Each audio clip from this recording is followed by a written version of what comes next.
Well, for more on the urgent reforms that are needed to create an environment that's conducive to job creation, we're joined by the South African Youth Economic Council National Spokesperson, Sthandiwe Msomi. Also part of the conversation is the Center for Social Development in Africa Director, Professor Lauren Graham, and the Department of Women, Youth and Persons with Disabilities, Dr. Ramadimetja Bernice Hlagala. Good evening to all of you, and thank you so much for being part of this conversation. I think, Sthandiwe, I'm going to start with you. You're on the far end of our screen tonight, and let's just talk about really the crisis of unemployment that we are in, because that is what it is. By the official definition, by the expanded definition, there's no way of looking at it that provides silver linings. Thank you so much, Kathy, for having our council on the show tonight. Indeed, when we look at the newly released unemployment statistics by Stats SA, it's a depressing image because we are not improving by any incremental metric that you want to use, whether it's the narrow or expanded definition of unemployment. And for me, or our council rather, it points to a whole host of different systems and policies and departments that aren't really being aligned to ensure that we build an economy where firstly it expands to capacitate and make room for young people who are constantly looking for employment, and also an economy that will be long lasting in 10 and 20 years from now, so that the situation we find ourselves in isn't one that continues, right? So we need to look at firstly what our direction is when we want to improve our economy. Do you want to do it through SMMEs? Do you want to do it through SOEs, or do you want to do it through other means, right? And we don't have a clear policy from government about how that is supposed to be done. Because, for example, if we did have a clear policy, then we wouldn't be finding entities like CEDA, for example, consistently reporting underspending on the financing that they're supposed to be giving out to SMMEs, because those would be the businesses that continue or rather go out and create jobs and employ young people. So that lack of alignment really between government departments and policymakers is really resulting in there being a consistent issue when it comes to youth unemployment and unemployment in general in this country. Lauren, it feels like we've been watching the situation, you know, move from bad to worse, and it keeps getting worse, but it doesn't look like we have any clear way of stopping the decline. Absolutely, and I think what we're really seeing in the labour force statistics right now is a lack of recovery after COVID. We saw a big spike in unemployment during COVID. Obviously, we've had a sustained chronic unemployment issue for many, many years, but COVID did us no favours. And what we are not seeing yet in the general unemployment figures is a recovery in terms of jobs and labour market absorption. And that, of course, affects young people worse. What we know from international evidence and South African evidence is that it's young people who lose jobs first and are usually the last to gain those jobs. And so when we're talking about recovery, we need to understand that that does take some time. There's evidence that shows us that employers in this country do tend to be risk averse, meaning that there will be a delay in creation of jobs once there's economic recovery. But I think there's a number of other things that we need to be looking at that are specific to young people when we're moving into recovery. So the big thing is about creating jobs. But we also need to be supporting young people on the supply side so that they are better able to take up those opportunities when they do become available. Dr. Ramadimetja, you know, Lauren talks about young people being the worst affected, but when we look at even just the impact of COVID-19 and whose livelihoods were really affected, it was young people, but it was also women who remain the most vulnerable in our society. And these unemployment numbers also speak to that whichever way we unpack them, we find that the conditions of women, the material conditions of the women of this country are not changing. Yes, you are absolutely correct. You know, it's not only young people who are actually hit hard. by the problem of unemployment, women also remain, the most marginalized when it comes to entry into labor force. So, that is actually a challenge. So it's very important that in as much as we understand that unemployment rate is actually affecting, young people, but then we must also recognize and acknowledge that, there are also gender disparities. So in our interventions, we must seek to ensure that the girl child, they are actually more empowered. We must also ensure that women actually benefit because, they are the most affected and they continue to be vulnerable. Sthandiwe, you spoke about the need to align the programs of government and the various interventions that have been announced over the years. But one has to ask the fundamental question around whether some of those programs are even working at all. Are they the right solutions to the current problems that we are facing, especially to the extent that they are yet to yield the kind of results that is expected? I mean, one of the most successful programs I can think of is, the current youth, the employment service, but that gives young people just temporary jobs of about 3-4 months. I'm forgetting the actual name of the program now. But that's perhaps been the most successful to date, and that was started in the latter half of last year. Yeah, no, definitely, Kathy. When it comes to the policies that need to be aligned, right, something like the Youth Employment Service, which has gained a lot of momentum, is something that comes at a tertiary level, right? And in this country, young people's prospects to live a life where they have the chance to overcome the economic class that they were born into is not supported from the time that they were born. Because at the moment, I mean, if stats are correct, a lot of research shows that 750,000 learners dropped out of the basic education system during the COVID-19 period, right? Meaning that during that period, the system itself was so inefficient to the point where it couldn't support things like the digital migration and online learning. And then when you have National Treasury and the Minister of Finance say that one of their interventions or policies is going to be an employment tax incentive for employers to hire more young people and subsidize those salaries, one has to ask themselves if a young person even has the chance of qualifying for a job where that policy has been implemented are even high. Because if young people aren't supported in the basic education system, let alone when they get into universities and the tertiary education system, we aren't really ensuring that the journey of a young person is supported so that these tertiary policies like the Yes for Youth service or the employment tax incentives are actually effective by the time that they're implemented. And that takes a lot of implementation from a local government perspective and a provincial government perspective, and ensuring that other stakeholders as well in society come onto that policy agenda or that plan to ensure that young people are supported and become employable when they reach adulthood. And at the moment, policies are so misaligned, and that's why we continuously see young people either become unemployable or just end up in the informal economy in our country.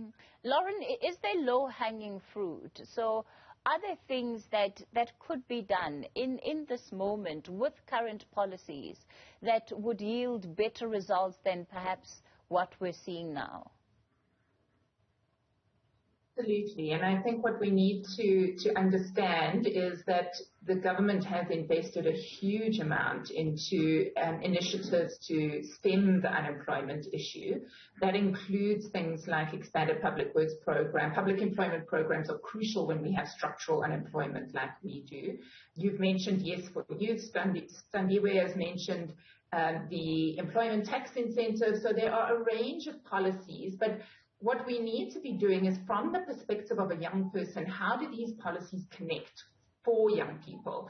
So a young person in a local community often will go to a TVET college, for instance, and apply there and be turned away, and they don't know where to go next. So there isn't a framework by which a young person can journey through these these different services find the support they need and craft that into a longer-term trajectory. So one of the interventions that we are looking at is called the Basic Package of Support for Neat Youth, and we are looking at offering at the local level support for young people so that they have awareness of what services are available to them, what learning and earning opportunities are there, how do they access them, and how do they connect the dots so that they are on a longer term journey towards either learning or earning opportunities. But that has to go hand in hand with driving the growth of the economy.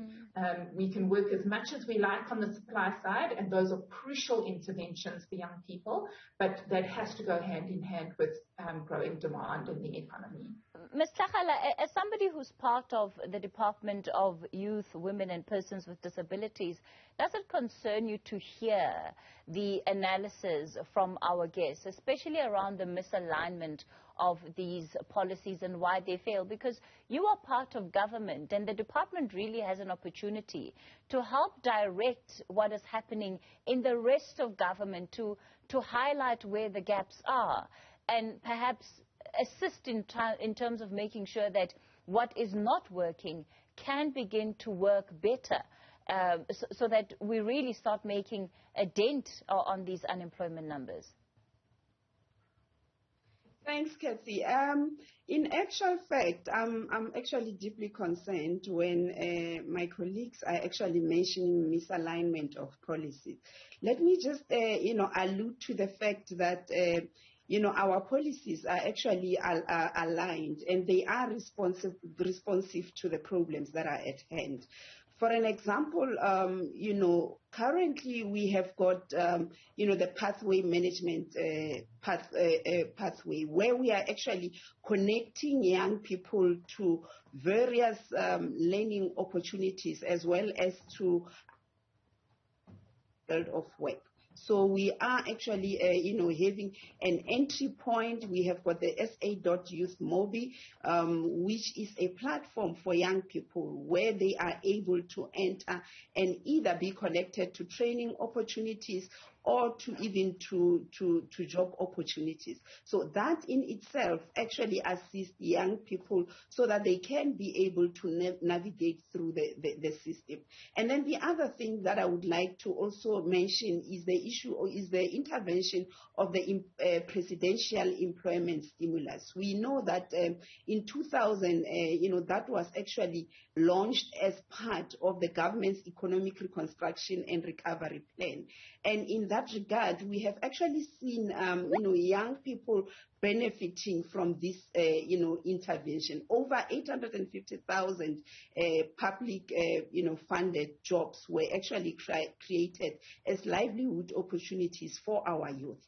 And then, in addition to that, in the recent SONA, you will recall that our president actually mentioned that the National Youth Service, which initially was targeting 35,000 young people, they will actually, the target will now be increased to 50,000 young people. So we have got numerous interventions which are actually responding to the problem of Ms. Hlagala, I certainly don't want to take away from the impact that even the job opportunities for over 800,000 young people have meant for them. But let's remember that those job opportunities have been for a couple of months. It's about 3 to 4 months, and then they're done. So then these young people find themselves in the same position. Again, 50,000 jobs is really great because it helps those individuals and those families. But in the wake of 7.5 million people that are unemployed in the country, really, what is the true impact of 50,000 people? And you talk about these social, applications that are supposed to be providing access to young people. How many young people are on those platforms? How many job opportunities can you say? How many people can you say you have worked with from the beginning and have watched and supported their trajectory till the very end of the system? Because that's how we can assess how effective these interventions are as you talk about them. Yes, Kathy. I think coupled with those interventions, we understand that there is a need to actually create sustainable jobs for young people. But then at the same time, there are other interventions. For an example, the issue of entrepreneurial support programs and support of SMMEs. Those are the interventions which we are actually supporting to ensure that the jobs which young people are absorbed into, they are actually sustainable. We acknowledge that the scale of the problem is very huge, and we acknowledge that we are not actually absorbing young people at the rate at which we are supposed to be absorbing them because of the jobless growth. So, that is what we are actually acknowledging. However, coupled with that, we are intensifying programs such as entrepreneurship support in order to ensure that as many young people actually are absorbed to even create jobs, for others. Sthandiwe, let me come to you and give you a chance to have a final say here. Yeah, I think drawing from this discussion, we have all come to the consensus that the issue is a huge one. And some of the interventions that were mentioned are ones that, honestly, if you analyze them without anything else, it won't solve the problem today or even tomorrow at a massive scale. So as a Youth Council, we are calling for a huge discussion about how we reform this economy in a way that it redresses rather the legacies created by apartheid. Because at the moment, if we don't have enough young people getting into higher education, and the stats essay statistics do show us that graduate unemployment rate is way lower than the unemployment rate for those who haven't gone to universities, right? And that requires massive interventions of funding institutions and funding students who can enter the system and go forward and create those innovative businesses that are supposed to drive this economy, right? And that speaks to what type of orientation we need to have. At the moment, the continued fiscal consolidation and fiscal austerity project is not going to yield that, because budget cuts are evident in almost every single department. I mean, just this morning, I was watching Newzroom Afrika, and I think Msomi was having an interview with an MEC about the infrastructure project or a bridge that was supposed to be built in the Eastern Cape. And the response was that that bridge isn't being built because of budget cuts and a lot of delays, right? And something like building infrastructure is something that unlocks millions of jobs at a massive scale if you think of that being done in different regions in the country, right? And if from the government perspective, if we have fiscal austerity and budget cuts across the country, we aren't going to make resources available to people. We aren't going to create conducive environments, not only for businesses to thrive, but for young people in this country, particularly young Black people and young Black women, to go forward and be productive individuals. And that's where policies need to align from a local government perspective, provincial and national government. And until that's done, I think this problem that we have is going to be one that persists, and we're going to have this conversation again at the end of the first quarter of 2022.